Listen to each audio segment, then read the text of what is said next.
Jadi kalau misalnya kita bandingkan ya antara jam praktek sama jam teorinya, maka jam praktek di vokasi itu lebih besar dibandingkan sama jam pertemuan di kelas. Nah, mungkin masih banyak nih mahasiswa-mahasiswa baru yang masih bingung tentang apa sih dari program studi teknologi rekayasa mekatronika ini. Mungkin Bapak bisa jelaskan. Yang waktu itu dilombakan sampai ke yang menang itu mekatronika juga, Pak.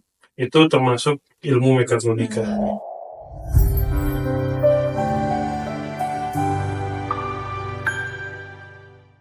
Halo Potekawan, selamat datang di Potek FTI UHAMKA. Jadi di Potek kali ini kita akan membahas tentang seputar teknologi industri dan kehidupan-kehidupan di kampus Fakultas Teknik Industri dan Informatika UHAMKA. Nah, di episode kali ini kita bakal bahas topik yang tentunya menarik banget nih, yaitu topik tentang prodi baru, yaitu teknologi rekayasa mekatronika. Dan tentunya saya sendiri nggak sendirian nih di sini. Ada Bapak siapa Pak? Mungkin bisa diperkenalkan. Baik, nama saya Pak Ahmad Rizal. Saya di sini sebagai ketua program studi baru yaitu teknologi rekayasa mekatronika. Oke. Nah, untuk program studi baru ini tuh ini merupakan program studi vokasi ya Pak? Mungkin bisa dijelaskan dulu nih vokasi itu apa sih Pak?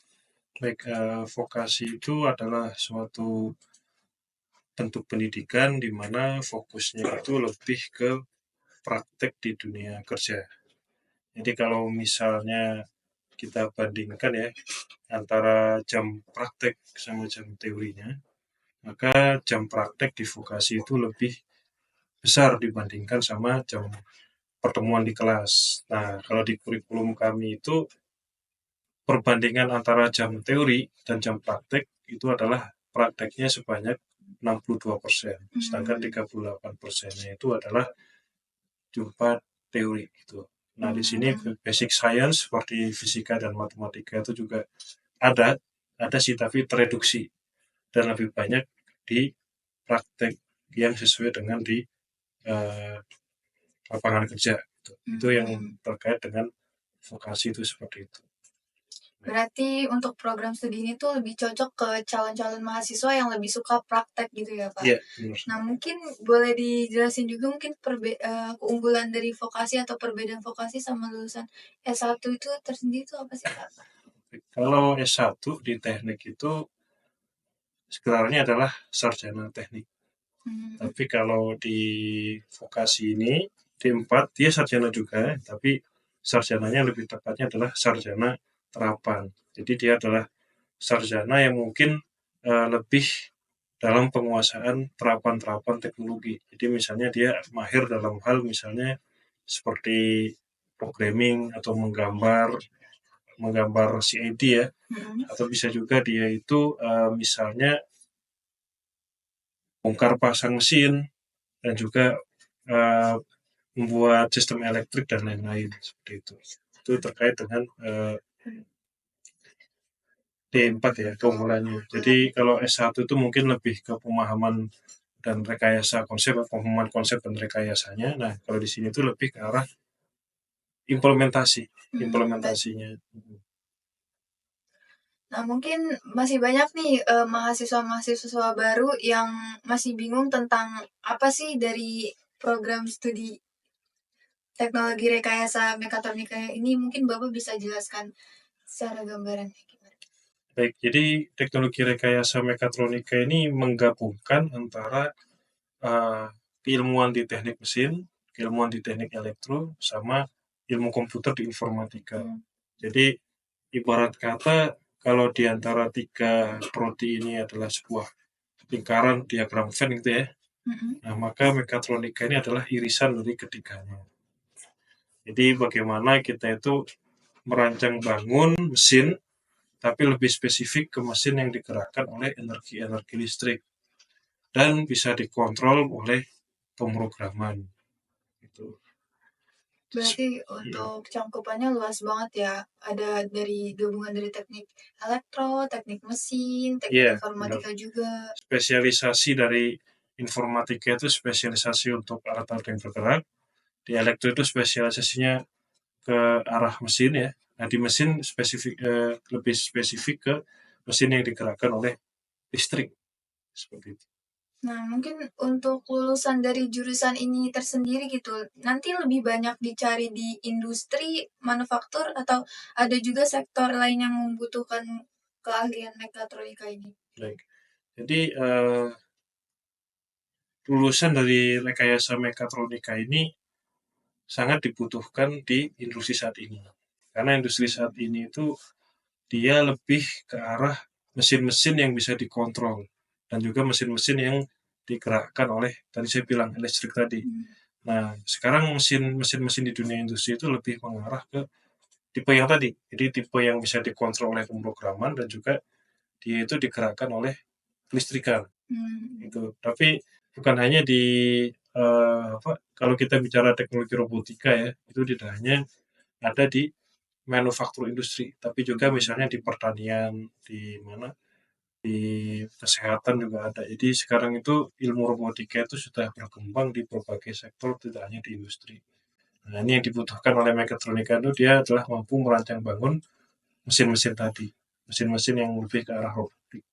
Seperti itu. Mungkin bisa dijelaskan Pak contoh-contoh mesin-mesinnya itu yang biasa kita lihat di kehidupan sehari-hari dari hasil program studi. Baik. Jadi misalnya kalau di industri itu sekarang sudah berkembang yang namanya PLC ya, Programmable Logic Control. Nah, di situ adik-adik di PLC itu eh, adik-adik bisa mengontrol banyak mesin ya yang sudah terotomasi. Jadi mesin-mesin itu ada otomatisasinya, ada sensornya gitu. Lalu dia diprogram dan dia gerakan-gerakan mesinnya itu akan sesuai dengan program kita dan juga respon dari lingkungan. Jadi kalau ibaratnya di mekatronika itu ada teknologi sensor, ada teknologi aktuator ya.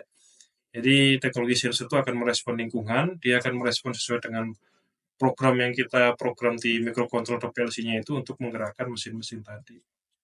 Tuh, itu contoh-contohnya. Ada yang lebih bersifat otomatis, yang paling sederhana itu mesin parkir gitu. Mesin parkir itu termasuk mekatronika juga kan, ada ininya. Terus ada juga misalnya robot-robot industri. Nah, itu juga dipelajari di mekatronika ini. Yang waktu itu dilombakan sampai ke yang menang itu mekatronika juga? Itu termasuk ilmu mekatronika. Seperti itu. Mungkin untuk pertanyaan selanjutnya nih, untuk contoh proyek akhir dari studi mekatronika ini tuh kira-kira apa Pak? Mungkin lebih ke perancangan sistem atau pemecahan masalah industri? Baik. Contoh proyek akhirnya ya, memang di setiap kalau kita ikuti akreditasi itu semua prodi harus punya yang namanya capstone design. Nah, di kurikulum kami ini kami rancang adalah setelah para mahasiswa itu praktek, nah mereka akan mengajukan proposal mengenai pemecahan masalah di industri nyata. Jadi, apakah ada sebuah permasalahan di lingkungan kerja mereka, dan mereka akan mengajukan proposal bahwa mahasiswa kami bisa memecahkan masalah di industri itu dengan membuat suatu mesin. Proposalnya tentu dengan pembiayaan, dibiayai oleh industri itu untuk merancang sebuah mesin yang bisa memecahkan masalah di sana. Tapi kalaupun mereka belum dapat ide itu, maka saya gunakan mereka itu untuk membuat proyek robotika untuk perlombaan atau kompetisi seperti itu. Berarti diharapkan mahasiswa-mahasiswa ini tuh juga bisa punya kemampuan problem solver yang baik ya Pak? Iya, untuk mengatasi masalah-masalah. Mungkin kan tadi dijelaskan juga ya Pak, kalau program studi ini tuh gabungan antara teknik mesin, teknik elektro, dan teknik informatika. Mungkin Bapak bisa bagi tips nih, gimana supaya mahasiswa itu bisa menguasai ketiga bidang itu dalam satu prodi. Iya, yang paling penting adalah jangan mageran. Jangan malas gerak dan juga tekun dalam menjalani semua ininya. Tapi mungkin tidak terlalu berat ya, jangan terlalu dianggap berat gitu ya. Insya Allah sama, hanya porsinya itu seimbang. porsinya seimbang, dan juga kami lebih mengurangi basic science-nya. Basic science ada ya, tapi lebih fokus ke praktek gitu. Tapi porsi-porsinya saya kira sudah seimbang gitu. Jadi tidak seberat seperti 3 prodi digabung ya, bukan itu. Tapi ada beberapa porsi dari beberapa ilmu informatika, mesin dan elektro tadi, itu kami coba ambil sebagian yang bisa disebut irisannya tadi. Jadi ya tetap anggap aja santai aja, santai dan juga tapi tetap serius dan juga semangat dan jangan mageran. Gitu. Intinya niat ya Pak. Baik, niat. Nah, biasanya kan kalau di teknik yang lain tuh mahasiswa tuh harus jago atau bisa gitu di bidang matematika kayak kalkulus gitu. Itu kalau misalnya di prodi rekayasa mekatronika itu harus bisa juga nggak dituntut untuk jago kalkulus atau hitung-hitungan lah. Kalau di prodi mekatronika itu tetap ada ya, tapi mereka nggak terlalu dituntut sampai ahli di bidang basic science, nggak terlalu ya. Tapi mereka harus tahu untuk sekedar paham.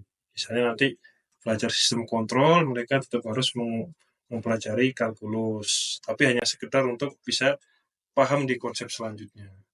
Juga ada fisika ya, fisikanya lebih ke arah fisika mekanik seperti itu. Oke, berarti ya boleh lah bisa sedikit-sedikit ya perhitungan, tapi nggak terlalu dituntut banget buat jago gitu ya Pak. Nah, mungkin Bapak ada tips nih, kan ini kan merupakan prodi vokasi ya, mungkin agar lulusan dari program studi ini tuh bisa tetap kompetitif nih sama lulusan S1 gitu. Ya, berarti supaya lebih kompetitif ya dibandingkan dengan lulusan S1, maka adik-adik di sini lebih ditekankan pada kemampuan praktikal dibandingkan sama yang S1. Kalau S1 itu mungkin dia lebih ke pemahaman konsep ya, tapi mereka masih kurang di praktikal. Nah, oleh karena itu yang di adik-adik yang lulusan vokasi ini, maka adik-adik harus apa nih yang lebih dari S1, maka kemampuan praktikalnya yang harus adik-adik pertajam. Tapi juga tidak ada salahnya juga menyamai mereka dengan mempelajari konsep-konsep teknologi seperti itu. Berarti masih punya keunggulan juga ya, karena kan prodi ini tuh lebih banyak teorinya, otomatis mahasiswa juga lebih sering ada apa prakteknya gitu ya Pak? Iya. Untuk pertanyaan selanjutnya nih Pak, mungkin gimana sih cara efektif bagi mahasiswa ini tuh mekatronika ini untuk membangun jaringan atau networking gitu Pak di industri agar lebih mudah dapat peluang kerja nantinya saat lulus? Baik. Networking-nya itu adalah dengan cara waktu adik-adik PKL ya, PKL di semester 6. Nah, di semester 6 ini mata kuliahnya paling sedikit adik-adik. Hanya mata kuliah agama Islam ya, sama perancangan sistem. Perancangan sistem pun juga dosennya akan membebaskan adik-adik untuk hanya kuliah sebentar gitu ya, hanya kuliah pertemuan 2 SKS gitu. Setelah itu merancang di luar kerja ya. Nah, di semester 6 ini adik-adik akan lebih banyak bekerja, kalau bisa magang sampai kira-kira 6 bulan. Nah, di situ maka adik-adik harus mencari koneksi di tempat kerja itu. Bahkan kalau perlu, adik-adik tawarkan tadi yang saya bilang, tawarkan bahwa kami bisa membuat suatu proyek yang bisa memecahkan masalah di situ. Nah, kalau adik-adik itu PKL di sana dengan hasil yang memuaskan, ditambah mampu membuat capstone design yang bisa disumbangkan industri, maka insya Allah itu bisa menjadi memberikan simpati industri itu ke adik-adik. Nah, jadi adik-adik bisa mendapatkan koneksi dan networking di sana seperti itu. Berarti tipsnya tuh di magang dan PKL gitu ya Pak? Ya, jadi mungkin untuk pertanyaan selanjutnya nih Bapak bisa kasih contoh nih skill non teknis apa yang bisa diperhatikan oleh mahasiswa vokasi ini, padahal sangat dibutuhin gitu, skill-skill yang mungkin dibutuhin buat di prodi ini Pak. Baik, di CPL kami ya, atau capaian profil lulusan, capaian pembelajaran lulusan maksud saya, itu ada misalnya kami juga mencakup kemampuan berkomunikasi dengan orang yang multikultural ya, makanya ada bahasa Inggrisnya. Dan juga ada kami mengatakan itu selain itu kemampuan berkomunikasi, juga kemampuan untuk bekerja dengan multidisiplin. Nah, itu ya, multidisiplin. Selain itu juga ya soft skill-nya juga, apakah adik-adik itu bukan hanya di kemampuan praktikal, tapi di dunia industri itu adik-adik lebih banyak masalah manajerial ya, masalah manajerial dan juga masalah bersosialisasi dengan di dunia kerja. Seperti itu. Berarti soft skill-nya juga harus ditingkatin ya Pak, Iya. nggak cuman praktek-prakteknya aja. Tentu sekali. Oke, mungkin itu merupakan pertanyaan terakhir Pak dari episode kita kali ini. Terima kasih buat potekawan yang udah nonton dari awal sampai akhir. Semoga obrolan kita tadi itu bisa bermanfaat buat kalian. Jangan lupa tetap stay tune dan tetap dipantau nih YouTube Potek FTI kita, karena nantinya akan banyak episode-episode yang tentunya menarik gitu. Kalau kalian punya saran-saran, kalian bisa hubungin di media sosial kami ya.